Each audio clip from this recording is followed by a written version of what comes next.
Yeah, KB5 MIQ big boy. Uh, Been a wild week for me around here. Just got my dad home out of rehab Wednesday, and he's hanging in there, but I'm having to spend a lot of time down there with him and the people we got helping him. He thinks I have to be there for everything, but he's getting better. Hopefully, we'll get him on the mend real soon. Guys, I want to thank y'all. That last video I made about the age of ham radio operators, I believe, is the most commented on video I've done in the 3 years I've been doing this channel. And in my opinion, they were all positive comments, and I can't thank y'all enough for that. I appreciate it. We're sitting at 1599 subscribers as of today. Normally, I would go ahead and kick off the 1600 sub giveaway, but I'm going to wait till next weekend. I hadn't had time to get stuff ready for it yet, and hopefully things will level out with my dad, and I can get everything ready, and we'll kick it off next Saturday night. So I appreciate everything. I appreciate y'all watching the channel. Guys, I know I kind of got a one-dimensional channel. I don't ever change my thumbnail. Not real good with audio video skills. I appreciate all listening to me. I know a lot of channels have extra memberships where they can do more for you. I don't know how to do that. And I don't know what I could do for you that I would charge you for a membership. So we're going to keep the channel running as it is. If y'all want to help me, watch the ads, let the video run the full length, and comment on YouTube on the video. The comments help the algorithm get me up and higher in the search engine, and watching the comments, watching the ads, and letting the video run the full length will help it pay me a little bit more. I got monetized in January, and I got my first check this week for $104. So this ain't nothing to go get me rich on. I told my wife at least it's not affecting her taxes much. So that's where we are on that. But thanks again, guys. I appreciate it. I enjoy chatting, answering comments, answering emails, and I really enjoy meeting you in person. So if you see me at a ham fest, holler at me. Got a couple of things I want to talk about tonight, but I want to go back to an email I got, and I meant to have that ready, so y'all bear with me a second. Craig Wall, McCurtain County Amateur Radio Club, sent me a really good email after that last video talking about the age of operators, and I cleared with him. I'm gonna read y'all part of it because it really made a lot of sense. Okay, all right. Okay, all right.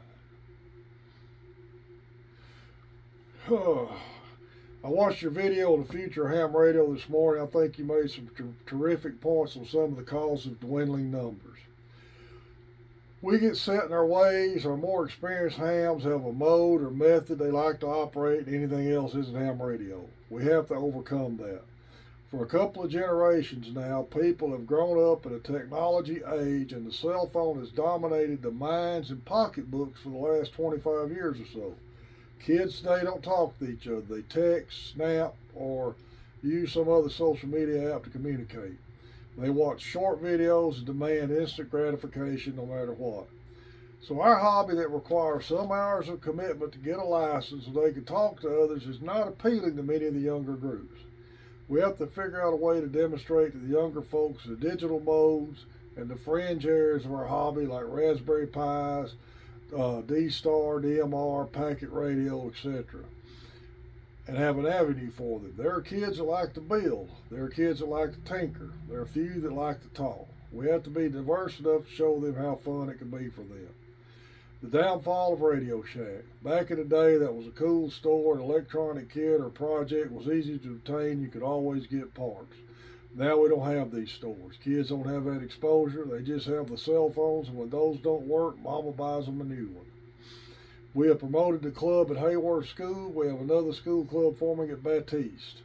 I'm working on a plan for our club to go to schools and do demonstrations of different operating modes, antenna building, etc.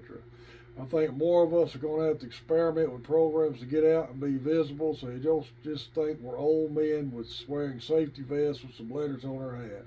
It's going to take all of us, but it can be done. And that's a really great email, and that sums it up real good. Thank you, Craig. I appreciate that. Okay, I got a subject here we're going to talk about today.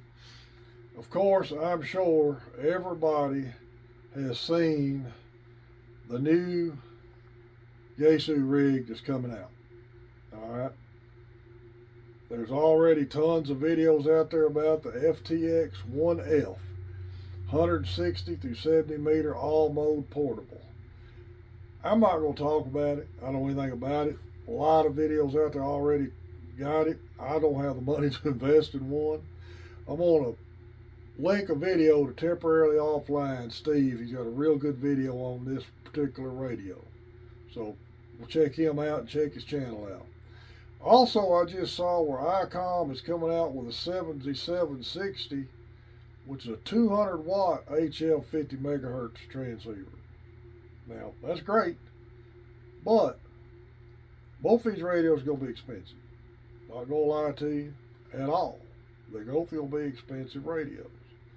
Now, I don't know, I may not word this exactly right, but I'm going to try. And I've said all along, you don't have to have the latest and greatest radio. All you got to have is a working HF rig on single sideband. Y'all seen my stuff here. We're going to get this 101 on the air, my old 701. I've made contacts on it. This 940 of Kent's, I've made contacts voice and FT8. The newest radio on my shack is 18 years old, my 897, and it's still humming right along. So as long as the radio's working, I don't replace it. I've never been one to get caught up with wanting to get a better radio. When the one I got in front of me is doing what I need it to do, I'm going to keep using it. Now, bear in mind, there's a lot of these people in these countries that can't afford these newer radios. W5MAS, my neighbor over here, Mark, we was talking the other day, talking about different ones. He's the one who hooked me up with his SB220 amp. He worked some Russian stations back in the day that knew enough English, and he tried to talk to them, and they had to build all their stuff. They were still running all tube stuff that they built themselves. So tube radios are still a viable radio to use for single sideband phone. Now here's a good example. This guy made this post in Friendly Amateur Radio Elmers. Greetings from ZS5DG in Durban, South Africa. My operating frequency 7100 kilohertz. My radio is a Kenwood TS120S. And then it talks about his antennas. He's run 100 watts.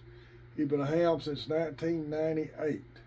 Now, in 1998, that radio was about 18 years old then. And this guy is still running an old Kenwood 120S. So, I want you on the air. I want you to keep your ticket going, especially your text. I want you to renew. I want you staying in this hobby and learning it. But don't get caught up with, if I don't have the latest and the greatest, I can't be on here. And a lot of guys will tell you, if you're not running this 7300 or you're not running this latest Icom, you're not a ham. Don't listen to that. Get what you can afford. String an antenna up and get on the air. That's the main thing. Like I've said, I repeat myself a lot. Single band dipoles work great. I have worked the world with a single band 10 meter dipole and a 25 watt mobile Ranger 2950 radio. Made several Japan and Australia contacts back in the day on that radio. All right. Guys, I ain't got much else going for tonight. I'm going to work on getting the giveaway ready, and we'll kick it off next Saturday's video. I appreciate everybody who subscribed to the channel. I enjoy doing these for y'all, and I really appreciate all the comments, emails, and feedback that we get here. I really enjoy this, and it's obviously I'm not doing this for the money. So, and if the money ever comes in, that's even better. But right now, we're going to keep doing what we're doing. Y'all remember Main Trading Company is about to move in. I think they're open. I'm going to contact them and see if I can't get up there, depending on how Dad's doing, either later this week or first part of next week, to shoot a video and show everybody what the new location looks like. Thanks again for everybody subscribed to the channel. This is KB5 MIQ Big Boy 73.